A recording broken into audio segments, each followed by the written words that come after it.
Bonjour à tous, aujourd'hui on va vous parler du nouveau film du DCU, Shazam.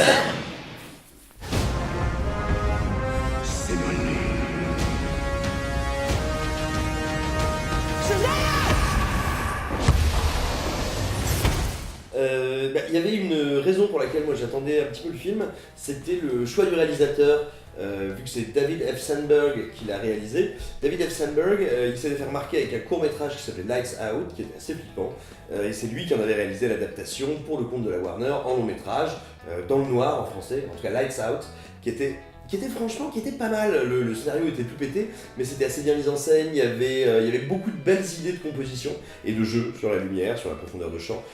Après ça, il s'est occupé d'Annabelle 2, ce qui était quand même pas évident comme chantier. Et contre toute attente, si vous l'avez pas vu, jetez-y un œil parce que la deuxième partie d'Annabelle 2 est assez étonnante dans le genre train fantôme super vénère. Et vraiment, les 20 dernières minutes sont très efficaces, encore une fois, en termes de montage, de mise en scène. Donc voilà, on pouvait se dire qu'il était tout à fait en mesure d'imprimer un peu de créativité et de mettre sa patte sur un gros film de studio, vu qu'il avait déjà réussi à travailler dans le cadre de franchises et de projets déjà très tenus, on va dire. Et en plus de ça, c'est tout con, mais la peur et l'humour, même si c'est très différent, c'est quand même essentiellement des questions de tempo, des questions de rythme, donc il semblait plutôt indiqué pour mettre en scène Shazam, qui est clairement une comédie pour les petits, quoi. Le souci, c'est qu'en fait, non. Le film n'est à peu près jamais drôle. Moi, je vous dis, et justement pour une question de rythme interne aux séquences, à peu près tout tombe à plat, mais vraiment, moi, la seule séquence qui m'a fait marrer, et à laquelle je m'attendais pas à rire en plus d'ailleurs, c'est celle dont on a vu un petit morceau dans les trailers, qui se passe dans une épicerie où Shazam empêche un cambriolage. Il y a quelques gags et quelques répliques dans cette séquence qui fonctionnent très bien, et à part ça, il n'y a aucun moment où j'ai trouvé que le tempo comique s'excitait un petit peu.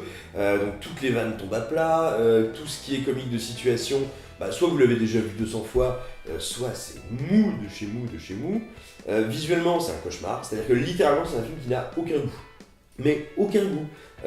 Ça voudrait être un film de Noël, donc ça se passe à Philadelphie en plein hiver, mais tout ça est d'une griserie, d'une grisaille, il n'y a aucune ambition visuelle, c'est assez terrible. Donc oui, il y a vraiment un gros problème, c'est-à-dire que non seulement les effets spéciaux sont extrêmement inégaux, les différents pouvoirs de Shazam sont assez jolis, mais par exemple dès qu'il vole, c'est atroce. Mais voilà, visuellement c'est quand même très problématique, c'est-à-dire que moi je ne retiens strictement aucun plan du film. J'aurais beaucoup de mal à vous décrire précisément une image du métrage, or je l'ai vu il y a moins de 24 heures. C'est-à-dire que tout ça est vraiment fait pour être de la bouillie, sans grumeaux, sans trop de goût, sans tout ça, c'est assez triste. Et donc c'est très problématique, quoi. Et en plus, alors à la fin, je vous dirais, ce qui est peut-être le plus agaçant dans Shazam, c'est pas que le film est irrécupérablement nul, non, le film est même rarement désagréable, quoi. C'est une comédie pour les tout petits qui ratent plein de trucs, mais surtout le vrai problème du film, c'est qu'en fait il manque pas de bonnes idées. Il manque pas de bonnes idées, mais à chaque fois où il sait pas quoi en faire, où il les piétine lui-même. Un exemple tout bête, sans vous spoiler, le film s'ouvre sur ce qui va être, entre guillemets, on pourrait dire le trauma initial, le trauma fondateur du grand méchant.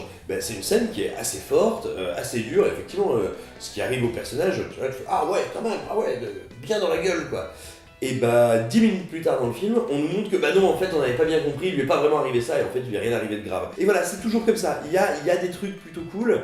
Typiquement, l'idée de faire en gros du foyer, puis du foyer recomposé, du foyer un peu cabossé, ce qu'on pourrait appeler la source de quelque chose de très beau et de très héroïque, c'est assez plaisant. C'est une intention qui est plutôt cool dans le film, mais là aussi c'est très mal utilisé, le scénar perd beaucoup de temps.